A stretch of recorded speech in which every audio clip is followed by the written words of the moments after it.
देश में नया कानून लागू होते ही विवादों में घिर गया है। जी हां, वहीं आज पूर्वी दिल्ली के करगोडुमा कोर्ट के अंदर बार एसोसिएशन के प्रदर्शन के दौरान वकीलों ने सीधा सीधा आरोप लगाया है कि इस कानून के अंदर वकीलों के अधिकारों का हनन किया गया है। वहीं पुलिस को ज़्यादा पावर दिए जाने के खिलाफ बार एसोसिएशन और अन्य वकीलों ने आज करगोडुमा कोर्ट के अंदर विरोध प्रदर्शन किया। वहीं वकीलों का साफ साफ कहना है, जब तक इस कानून के अंदर बदलाव नहीं किया जाएगा उनका आंदोलन वापस नहीं होगा।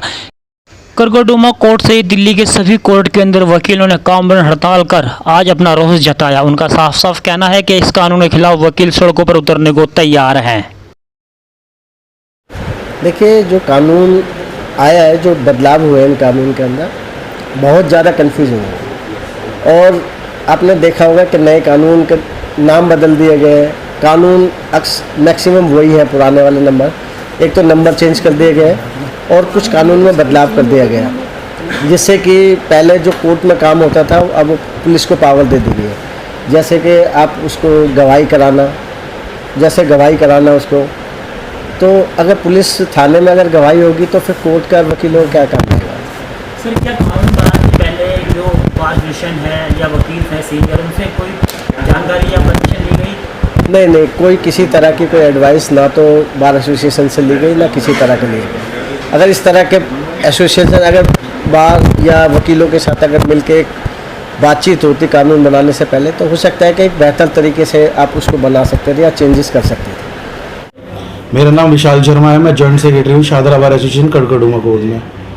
मैं 2012 से इस कोर्ट में हूँ और जो हम प्रोटेस्ट जो कर रहे हैं, ये देखा जाए तो इसमें वकीलों के लिए और आम जनता के लिए बहुत ही दुखपूर्ण है, क्योंकि जितना भी ये वर्कलोड है सारा का सारा थाने के थ्रू किया जा रहा है, ताकि ये होना नहीं चाहिए कि वीडियो कॉन्फ्रेंसिंग वगैरह से जो ये कर रहे हैं कि वहीं बैठ करके क्लाइंट को वहीं से ही कर दिया जाएगा, एविडेंस वगैरह करा दिया जाएगा। पहले भी जितने भी क्लाइंट हुआ करते थे वो आते थे कोर्ट में पुलिस वालों से परेशान होकर के। आज पुलिस वाले ही के पास ही अगर ये कमांड दे दी जाएगी और वहाँ पर ही ये एविडेंस करा दिए जाएंगे तो कुछ भी हो सकता है। पहले ही निष्पक्ष रूप से ये जांच पड़ताल नहीं हुआ करती थी, कुछ भी नहीं होता था, पुलिस पैसे लेकर के सारे काम किया करती थी, जिससे कि जितने भी क्लाइंट लिटिगेंट जो होते थे परेशान होकर के कोर्ट आते थे, हम उनका निपटारा किया करते थे। जिसमें कि अब ये नए कानून होने की वजह से अब सारी की सारी कमान पुलिस वालों के हाथ में दे दी गई है। वहाँ पर मैंने सुनने में जो आया है, जो पता चला है हमें, कि वहाँ पर इनके लिए एक रूम बनाया गया है, अवेलेबल कराया गया है जितने भी थाने हैं, और वहाँ से ही एक प्रॉपर एक कैमरा लगाया गया है, वहीं पे वीडियो कॉन्फ्रेंसिंग होगी, ताकि जिसके थ्रू अगर पुलिस वाला, उसकी मर्जी है पुलिस वाले की, अगर वो कोर्ट आए या ना आए, और क्लाइंट को भी वहीं से ही एविडेंस कराने के लिए, वहाँ पर मुहैया कराने के लिए जगह दी गई है, जो कि बिल्कुल सरासर गलत है, जो नहीं होना चाहिए। एक जो कानून व्यवस्था जो सुचारू रूप से जो चल रही है, निष्पक्ष रूप से चल रही है, वो खराब नहीं होनी चाहिए।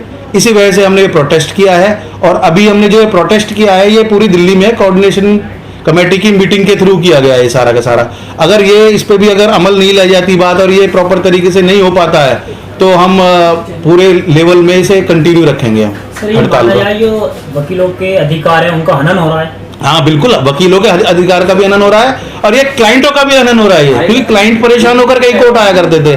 हमारी वकालत ही इन क्लाइंटों से ही है। अगर ये जाकर के पुलिस थाने में जाकर के बैठ जाएंगे फिर कहाँ से क्लाइंट हमारे पास आएंगे। पहले ही पुलिस वालों से परेशान होकर के डंडे की नोक पे या पुलिस गन पॉइंट पे ही सारे काम हुआ करते थे। 161 की जो स्टेटमेंट हुआ करती थी सारी थाने में ही होती थी। अगर पुलिस इतनी ही सकारात्मक थी और ठीक से अगर काम करती थी तो फिर हमारी जरूरत ही क्यों पड़ी। अगर पुलिस प्रशासन ढंग से अगर हम काम करें तो हमारी जरूरत ही ना पड़े। मैं एडवोकेट चरणजीत सिंह। क्या दिक्कत है इसमें? देखो जी, मैं एक चीज़ बताता हूँ आपको। कहते हैं where there is rose there is a thorn. जहाँ गुलाब होता है वहाँ कांटे भी होते हैं। अगर नया कानून बनाया गया है तो ये बनाया गया है फ़ायदे के लिए, लेकिन अगर इस नए कानून से किसी का नुकसान हो तो ऐसे कानून को कोई भी फ़ायदा नहीं है।